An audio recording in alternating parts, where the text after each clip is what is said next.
उसकी भी पूजा की जाती है, रुपये पैसे की भी पूजा की जाती है। और इसके साथ में धनतेरस के दिन हम धातु बर्तन आभूषणों को खरीदते हैं, है ना। धनतेरस से ही ये खरीदने की परंपरा है। अब दिवाली का दूसरा दिन हम देखते हैं।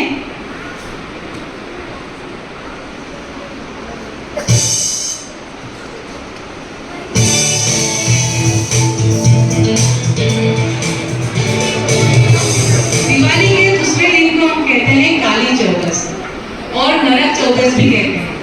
काली चौदस में माँ काली की पूजा की जाती है। ये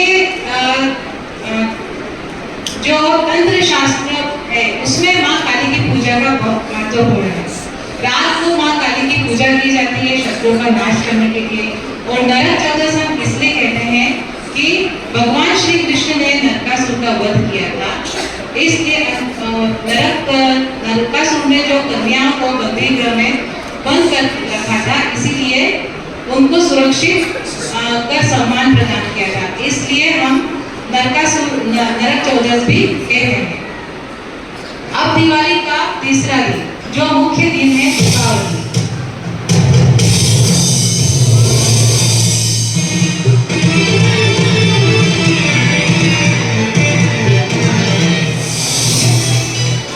दीपावली का मुख्य दिन है दीपावली, जो जिसमें कि माता लक्ष्मी और गणेश जी की पूजा की जाती है।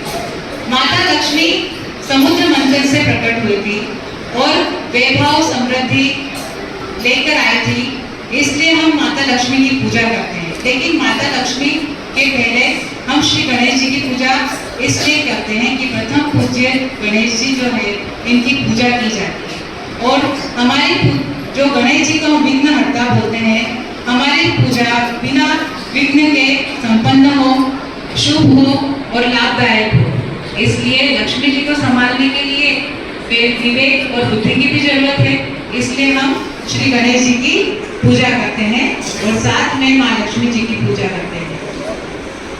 अब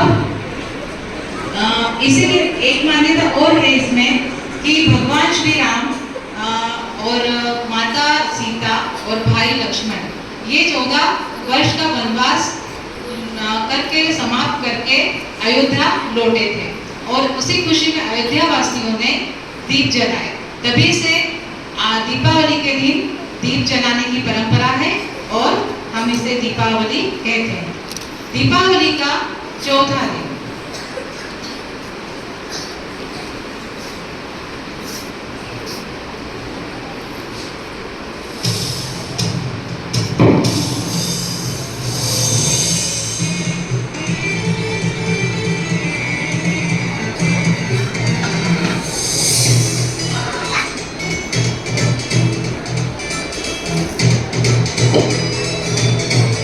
दीपावली के चौथे दिन को हम गोवर्धन पूजा भी कहते हैं।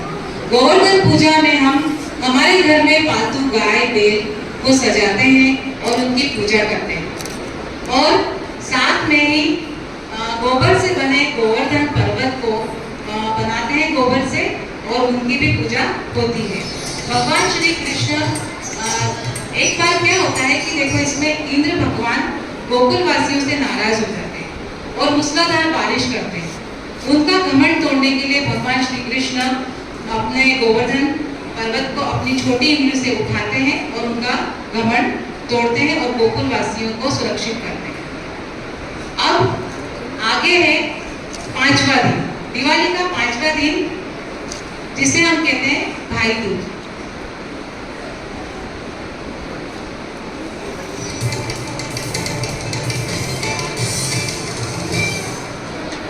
इसमें भाई दूज में एक छोटी सी कहानी है कि भगवान यम जो है वो अपनी बहन यमुना के घर आते हैं मिलने के लिए। यमुना जी बड़े प्यार से प्रेम पूर्वक उन्हें सम्मान से भोजन करवाती है और फिर जब भोजन करवाया उसके बाद वो यम जी उन्हें वचन देते हैं कि मैं इस दिन हमेशा तुमसे यहाँ मिलने आऊँगा। ऐसे ही इसी कहानी से भाई दूज की भी कहानी जुड़ी हुई है कि बहन अपने भाइयों की पूजा करती है और लंबी उम्र की कामना करती है।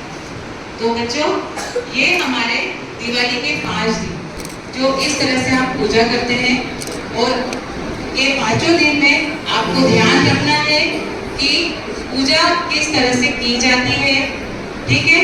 और दिवाली पे पकवान भी अच्छे बनते हैं, हमें ध्यान रखना है, ज़्यादा मीठा नहीं खाना है ताकि हमारी तबीयत ठीक रहे। और सबसे खास बात कि जब आप दिवाली पे पटाखे फोड़ते हैं तो उसमें भी किसी बड़ों को अपने पास में रखें, साथ में 1 बाल्टी पानी साथ में रखें, ठीक है। और पटाखे फोड़ो तो किसी दूसरों को हानि ना पहुंचे, इस चीज़ का ध्यान रखें, ठीक है। तो हैप्पी दिवाली।